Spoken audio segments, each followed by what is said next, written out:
Hey everyone, it's Nick Karadza here, and we're back. I don't know if we're back with the little bobbleheads. We've missed the bobbleheads for a while. This was the one we got of Tom, so I don't know. It doesn't bobble too much, but we ordered one of Tom just as a joke.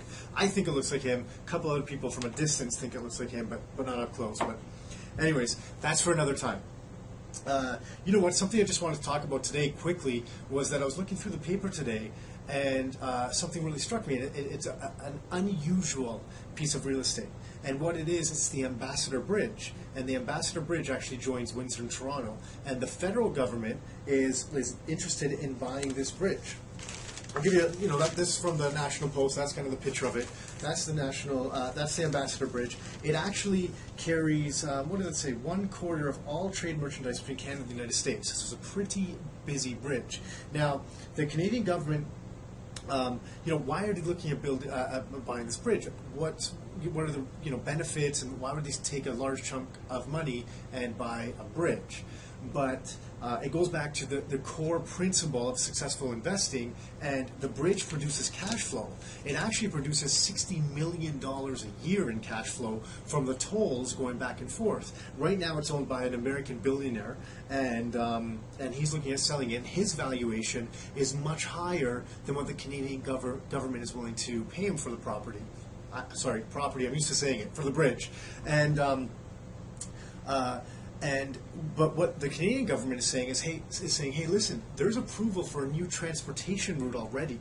And when that new transportation route or that new crossing is built, it's going to take cash flow away from the Ambassador Bridge. So your valuation doesn't make sense, because if it's making $60 million a year now, that might chop it to $40 million.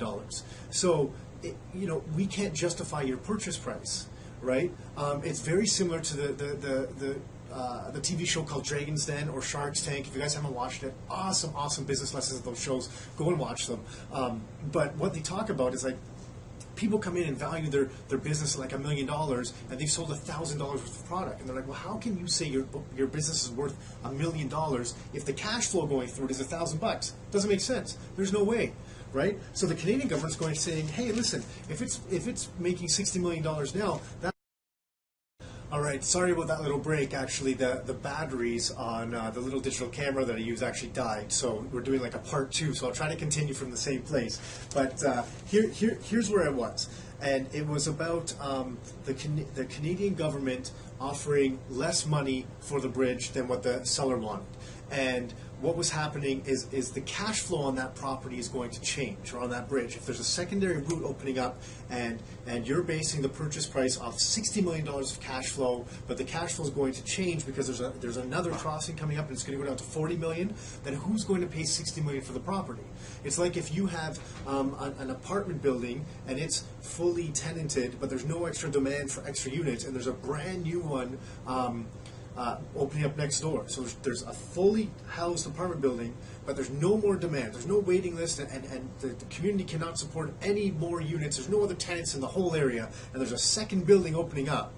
Then some of those tenants are going to go to that second building, and the value of the first building that was full is going to drop because it's not going to be full anymore. So if you have the foresight in that, it's something to look at, because you know that the cash flow is going to be affected. So it doesn't matter if we're talking about a single family home, if we're talking about a condo or a townhouse, it doesn't matter. It all comes back to cash flow. We'll see what the Canadian government does for this one. The Ambassador Bridge, it'll be fun to see. I've always wondered, it's actually curious, because I wondered who owns the different bridges. Tom and I, our last trip to Orlando, we were talking about it, saying, who owns this and who maintains it? Which country is it? And you see the UN flag, so you don't know who's involved in it. But it's a private person right now. It may go to the government, and we'll see how this plays out. I certainly hope that they get it for less than the billions that that the seller wants, because since it's our tax money, we want a deal, right? So that's it for this time. Remember, it doesn't matter what you're investing in; it's cash flow that you're looking for, control over your investments, and we've touched on control before. We'll get into that one again, and that's it for this time. So until next time, your life on your terms. Take care, everyone.